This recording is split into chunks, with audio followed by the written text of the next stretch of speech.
With over 2.8 million out-of-school students and over 3,465 destroyed schools, many wonder what happens to a generation of youth who have had their education disrupted due to war. We spoke to Dr. Mary Mendenhall, a professor at Columbia University, to learn more about the effects of education disruption on student development. The days or weeks quickly turn into months and years. The average duration of displacement for most refugee populations is upwards of 17 years.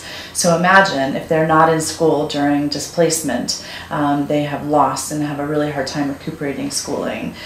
So many in the international community and working in education emergencies are big advocates for getting schools up and running and getting kids back into school as quickly as possible, because it's a very slippery slope. Once they're out of school, it's hard to get them back in. It's hard to, gain the lost ground that they've had in terms of literacy skills, in terms of content knowledge. So a lot goes wrong really fast when kids are not in school. There are a plethora of obstacles students must face to re-enter education systems after displacement, including cultural, mental, linguistic, and financial challenges. Different organizations, including the Campaign for Public Universities in the UK, are now calling for refugee students to receive scholarships to ease those challenges.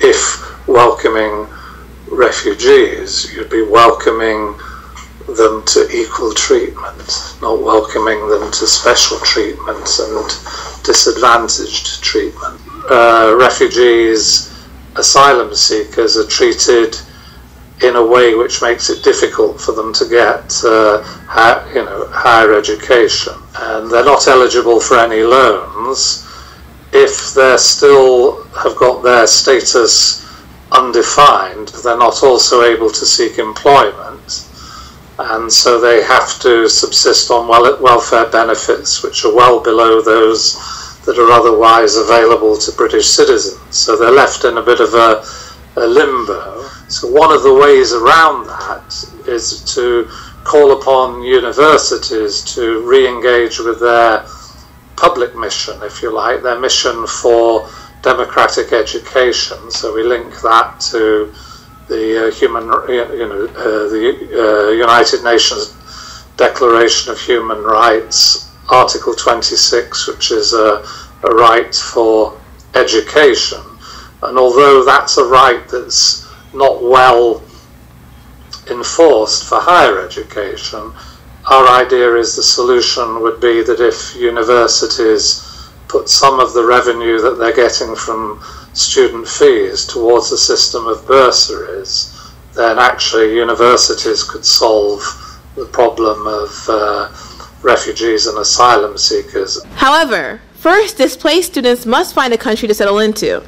We did a Skype interview with Amir, who was rejected and restricted for work and school from several neighboring countries after the war broke out in Syria, including Saudi Arabia, Israel, Egypt, and Jordan, before finally settling in Istanbul, Turkey. I cannot leave to any of these countries, and I will stuck there. I have to smuggle. Saudi Arabia is no way. Iraq is bad situation, and Israel doesn't allow anyone to enter their land, and I decided just to leave there. And I said, in Turkey, at least if I don't have opportunity, I can get job. It's more it's freely more freely for Syria, to get job here. Nobody talk to us. Mm-hmm. And when I came here, and also I got all the information about university, about how to complete my education, and it was open, but it needs someone. However, even Amir, who now studies at Bahçeşehir University on a scholarship, acknowledges that his case is rare, as he spends much of his time trying to encourage others that they can do more than just survive. Lots of Syrians, which are not student yet. They are looking for this opportunity. But the point, most of them, they are desperate. So I always say, we have to encourage them.